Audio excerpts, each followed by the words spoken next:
My name is Sylvia, and I'm a Philadelphia-based photographer. And today we are going to do retouching of one of my images, and essentially just go through the process that I go through when I edit a photo. I have some colleagues of mine and some local photographers that have been asking me for a while to do videos, so this is what I am attempting to do. Now, just a disclaimer, I'm using the mic for my laptop, so we're going to hear probably some interference, and we may hear a little bit of background noise. I apologize. I promise you the next video is going to be on point. I'm just waiting for my mic and some equipment to get here. So, yeah, I guess we can get started. One thing you need to know, there's a million ways to edit a photo. You have some that are more complicated than others. This, in my opinion, is a more simplistic method, and you can use for a lot of your portraits in your day-to-day sessions. You have things that are more complex, like split frequency separation and just other techniques that we're not going to get into today. This is just a very basic technique, and I hope that it works for you. So let's get started. So I'm using Adobe CS6. I'm not sure which version you have, but I believe that you'll be able to keep up regardless of the version that you're using. I start off by duplicating the image, and we can do that by just clicking on the image itself and then dragging it down to this area right here. If you hear clicking, that's my laptop, so disregard that. Right off the bat, looking at this, the image has a lot of redness to it, which isn't very appealing. It looks very unpolished. So hopefully we can edit this, make it look fabulous. Okay. So I start off by going to Image, Adjustments, then going down to Selective Color. In this area here, you have a bunch of colors that is comprised of all images across the board in the image spectrum. You have the reds, the yellows, greens, cyans, blues, magentas, whites, neutrals, and blacks. When you look at a photo, just keep in mind what colors are most prominent. For example, like our eyes are blue, so if you want to do any adjustments in the blue scale, you would go to cyan or blue. That could affect your eyes. That could also be useful for something like a sky photo or something along those lines. But right now we're just going to keep it in the red channel. And I am going to lessen the levels of the magenta. So right away, you see that it's having an effect. Now if you go too far back, you're going to get some green. If you go too far forward, you're going to get that crazy purple. So let's just keep it in a nice range. Right about there. I'm happy with that. Now, you could also adjust the black. That's just going to make it look a little more muted or just darker. For example,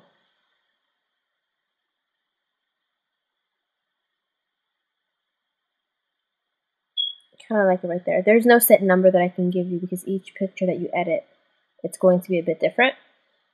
Excuse me, it's going to be a bit different, so you just have to play around with the sliders until you have a look that you're happy with. I mean, ultimately, you're the photographer. It's your eye, so you do what makes you happy.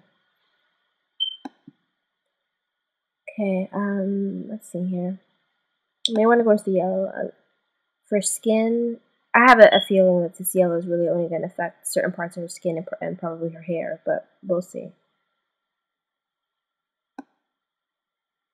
Yeah, see right here in her hair, it's kind of making it a little bit lighter and a bit darker. Kind of like it a little bit lighter.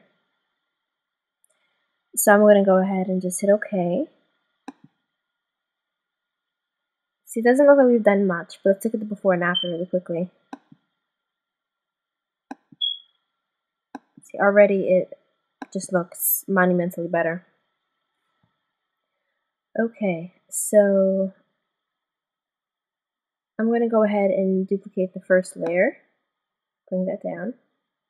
Now some folks like to rename the layers. I really don't get into that just for the sake of laziness, but let's start working on the skin. Now I don't see that she has any blemishes. She doesn't have any, pimples or just anything that we can go in here and take out Ordinarily, we would do that with like a clone stamp tool. We can do that with a patch tool. She doesn't really have any of that, so that's a plus. So this is going to be pretty straightforward. You're going to want to go to Filter, Other, High Pass. Okay, same thing here. You have another slider. If you go too low on the scale, you're not going to really see much. If you go too high, it's going to look something like that. You definitely want to keep it looking like this, like in this range, and whatever this looks like for your image. It's going to keep it right there. Okay. We're going to invert this image. So on the Mac, it's Command I. On a PC, it'll be Control I. And then it's inverted. With this layer selected, we're going to switch from normal to overlay. So we're going to switch the mode to overlay. And you see it already has like that blurry kind of thing happening to it. So we're midway through. Now you want to go back up to Filter, go to Blur, Gaussian Blur. And a similar thing here, you just want to pick a radius that works for you. If you're lower on the scale, it's going to look like the original image in terms of blurriness. And you don't want that. You definitely want some texture showing through. At least I do. So, just do what makes you happy. I think 3.7, I'll keep it there for now. We hit OK. Now, this particular layer, when you do something like this, it affects the whole image, the eyes, the hair. You don't want that. You really only want this applied to the skin. So once you have this high pass layer with the Gaussian blur, you want to do a layer mask and only paint this layer onto the skin. So this is what we're going to do. On the Mac, and I believe on PC, on the Mac it's Alt, and then this button here. On the PC, it could be Control and this button here, and this is the Add Layer Mask. See, it got rid of it. It got rid of that effect.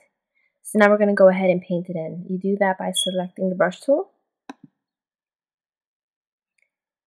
And you can raise it to, whatever size you need. One thing to be mindful of is, ideally, I'm going to do this really quickly just for the interest of time, but ideally you want to zoom in and take your time with it so you can kind of avoid certain areas. For example, you don't want to do any of the filters across the eye, you don't want to do it in the hair, you don't want to do it in the nostrils, the mouth, because you want to keep those areas, as sharp as possible. And then you could, zoom in and do that. But just in the interest of time, I'm just going to go ahead and do this super fast.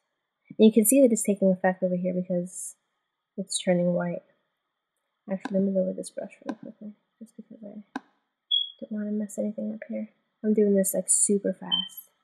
So we're going to go ahead and just paint this in.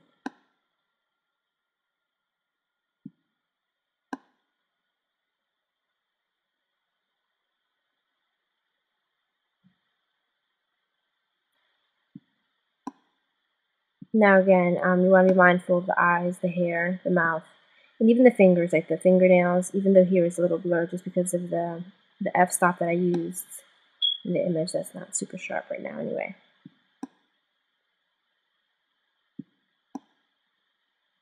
So let's just do that super fast.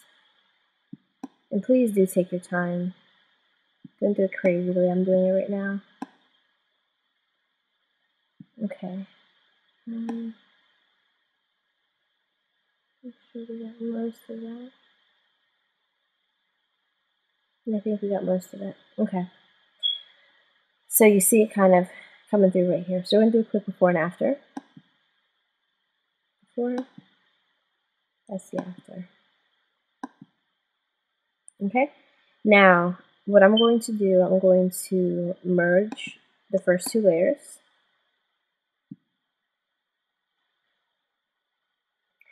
Now, if you want the skin to look even more airbrushed, quote unquote, some folks ask me if we can do a surface blur. You can do a surface blur, and I'm going to do that right now. Keep in mind that if you are too generous with this, it definitely has the potential to look plasticky.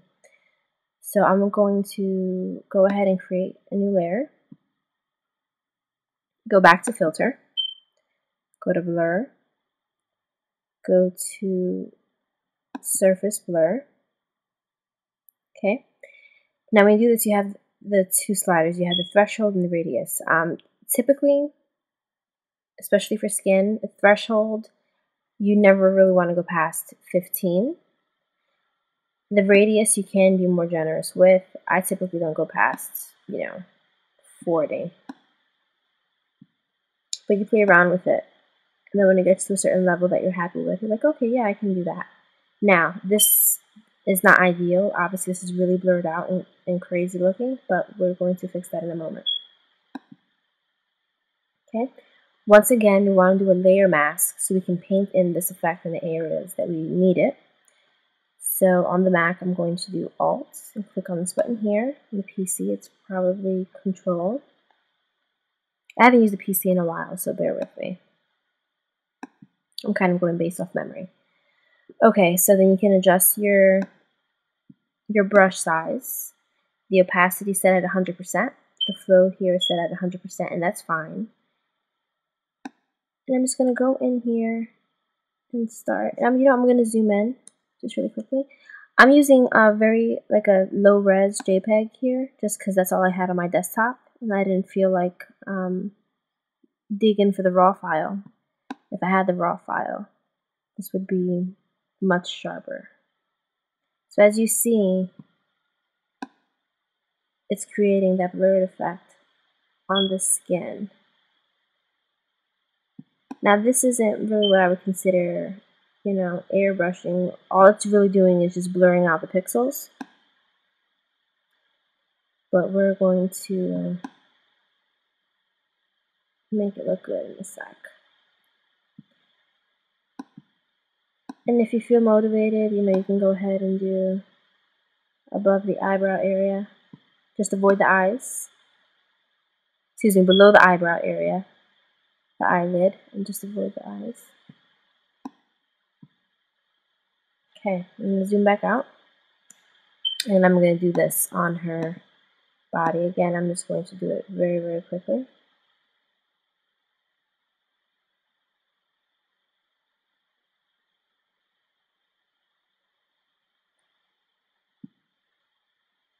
Now this effect is way too much, but we're going to tone it down in a second to kind of bring it, back full circle.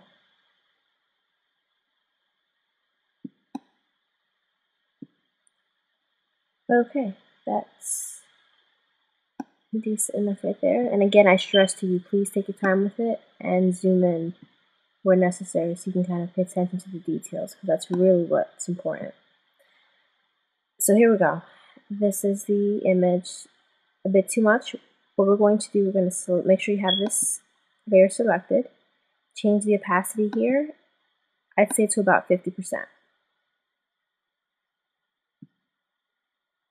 Okay?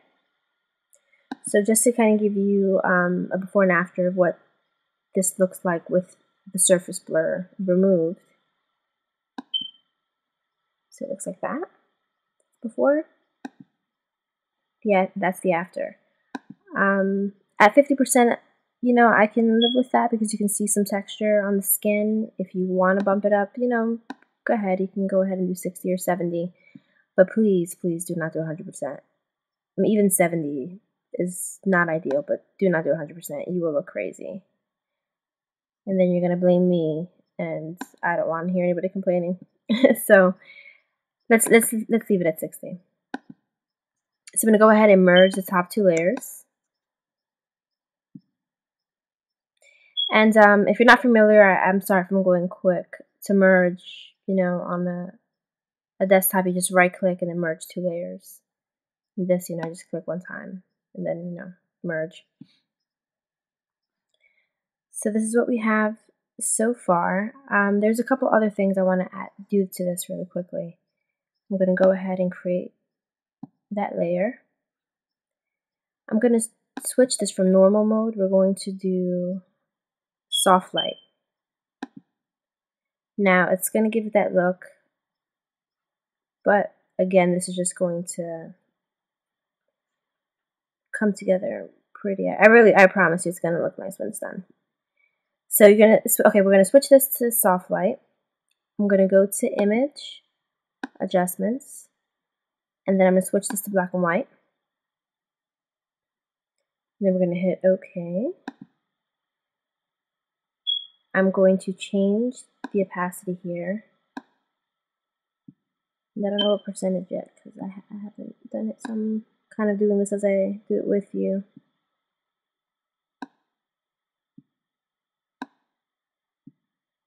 I can live with that.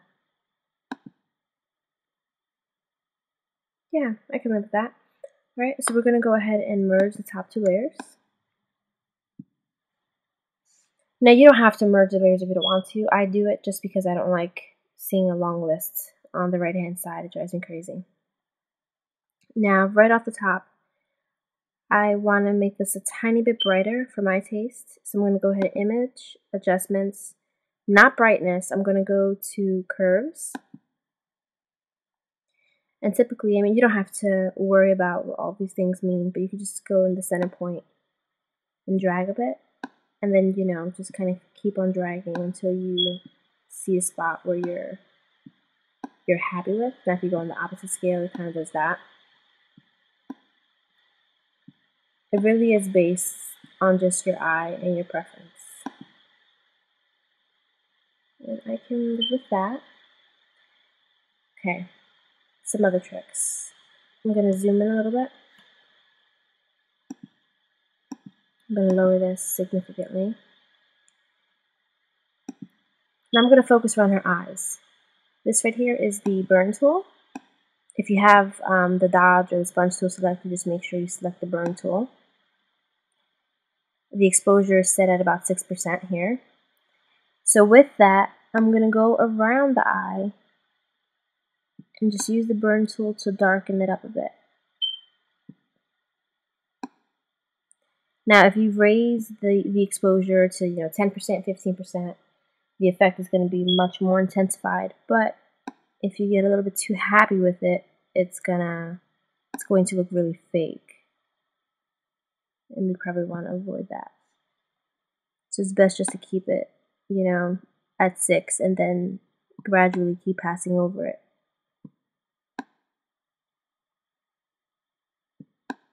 Kind of do that. Okay. I'm going to raise this a tiny bit, the size. You can kind of do, the eyeliner. And with basically the burn tool, you're selecting the shadows at the range, whether it's the shadows, the midtones, or the highlights. We have shadows here. It's just going to darken the makeup that's there. A lot of times when you are shooting with the strobe tends to wash out any makeup that, either you applied or the makeup artist applied. So you can kind of go in there and darken up that makeup a little bit, if you feel so inclined. So I'm zoom this back out. Now, I know because I did her makeup that she had really pretty peach blush on that she liked. That might be a little bit too much. I'm sorry. Let me hit the backspace. Yeah, I got a little bit happy there. So you can kind of just go in the areas where the makeup is and just, intensify it. So it could be the cheeks, it could be the eyes, the lips. You could even do the eyebrow a bit if you know the eyebrows were kind of painted in. All of that. Okay, and one last thing I want to do here. I do want to brighten up her eyes a bit. I'm going to duplicate this layer. And for this, we're going to switch from the normal mode to screen. And now we are going to do a layer mask. So we're going to hit Alt, this, and This is on a Mac. On a PC, again, I think it's Alt and the layer mask, or it's probably the Control and the layer mask. I'm not sure.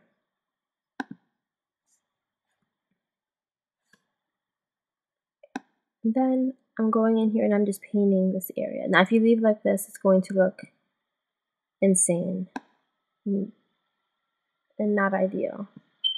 So let's zoom back so you can see. So that looks really fake. So we're going to switch the opacity on this layer down to about 25%. 25 is like my go-to. Anything more, or you can just leave this one up here. Anything more than that, it's going to look strange. So I'm going to show you the before and after. This is just really the eyes. That's before. That's the after. It kind of just brightens it up a little bit. You don't have to do that if you don't want to. That's just, you know, a step that I do. Merge layers. Okay. So I think I'm kind of happy with where it is right now. I don't want to delve too much into any other steps, simply because it'll, you know, it'll get more confusing. But essentially, at this point, you can add, you know, other effects that you want to do. You can add a light leak. You can make it in black and white. You could do another black and white layer. You can desaturate this a bit if you don't like it as colorful. I mean, you have so many options that you can do. As a matter of fact, I'm going to do that because I'm going to do the black and white layer just to desaturate it a tiny bit. That's just my preference. You do not have to do that if you don't want to.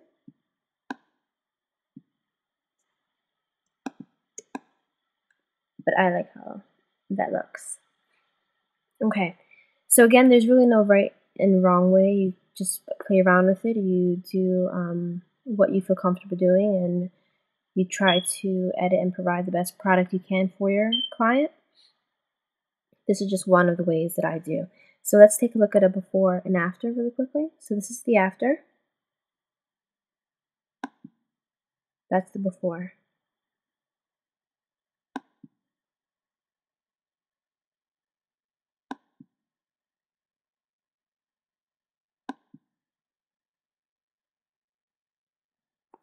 So I hope you enjoyed the tutorial. I promise the next one will be a little bit more structured. I'll have some notes and make it, you know, a bit better. I'm doing this really very much on the fly and off of memory. So bear with me. But yeah, so I hope you enjoyed it. Try it out. Let me know if it works for you. You can follow me on Instagram. It's Sylvia Photographer, as you see up here. That's my Instagram handle. You could also shoot me an email. It's sylviathephotographer@gmail.com. Thanks.